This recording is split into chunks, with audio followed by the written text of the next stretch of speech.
The elk, Wapiti. Its keynotes are strength and nobility. Its cycle of power is autumn. The elk is one of the most regal animals of North America. It is powerful and strong.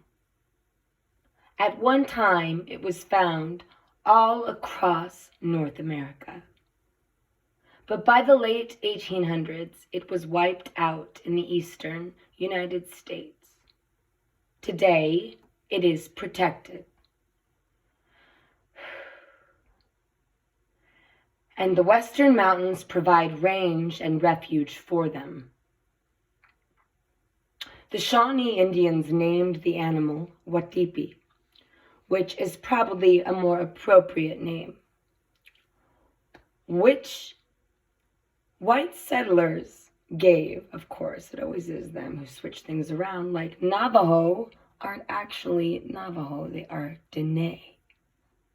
The white man gave the Dene the name Navajo. So let's call the elk Wapiti.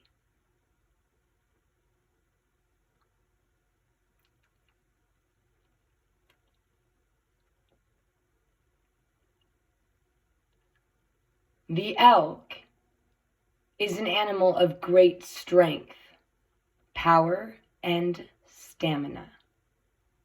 It can run fast, trotting pace for extended periods of time.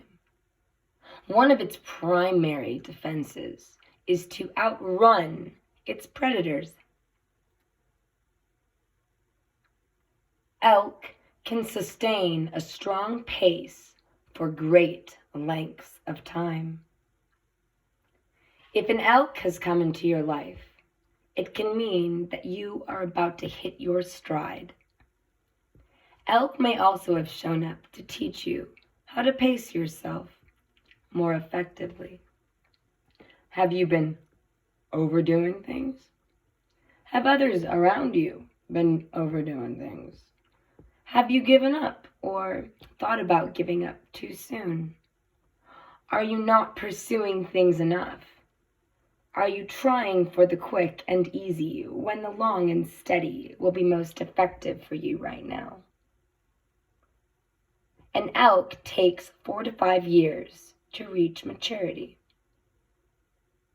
If you have started new projects or tasks recently, you may need to give them 4 to 5 years to see them reach the peak of success. An elk is in its power time during the fall, as autumn is its cycle of power. This is its rutting season. Except during the season of rut, elks stay with their own gender. Males with males and females with females. Sometimes elk will show up as a totem to remind us that we need to have the company of the opposite sex, occasionally for balance. Have you been neglecting your need to relate to others of the opposite sex? Are you keeping company of just one gender to the neglect of the other? Have you been spending too much time with the opposite sex and not enough time with your own?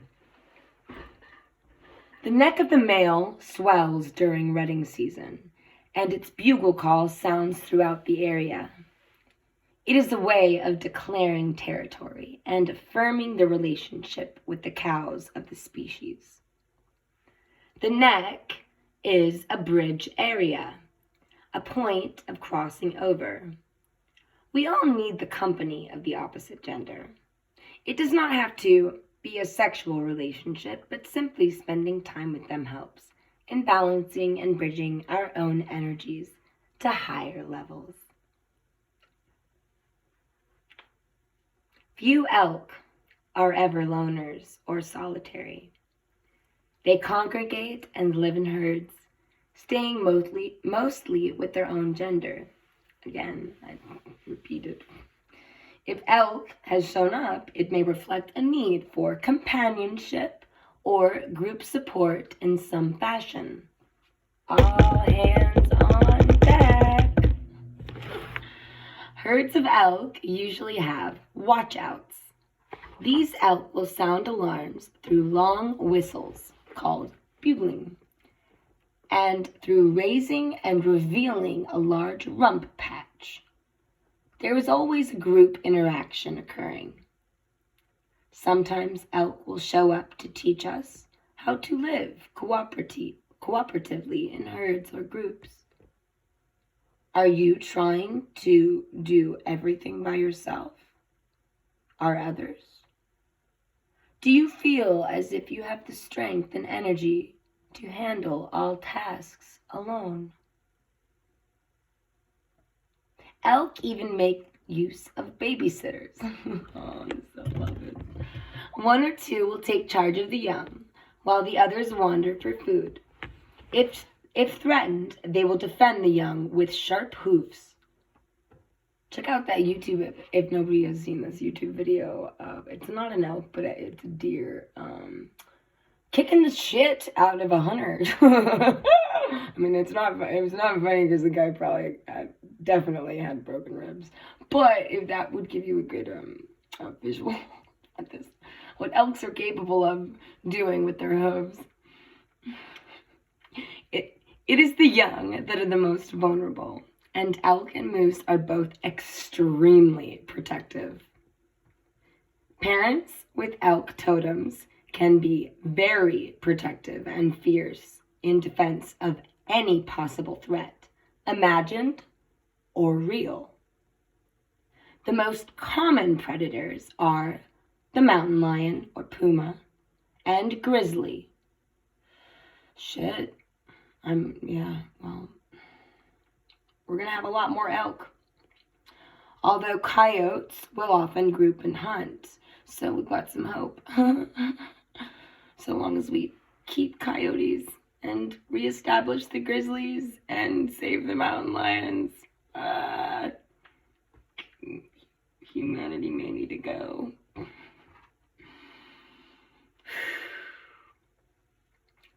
As long as it is a healthy adult, elk can usually outrun its predators. This is not so with the young and the sick, but this is how the herd stays strong.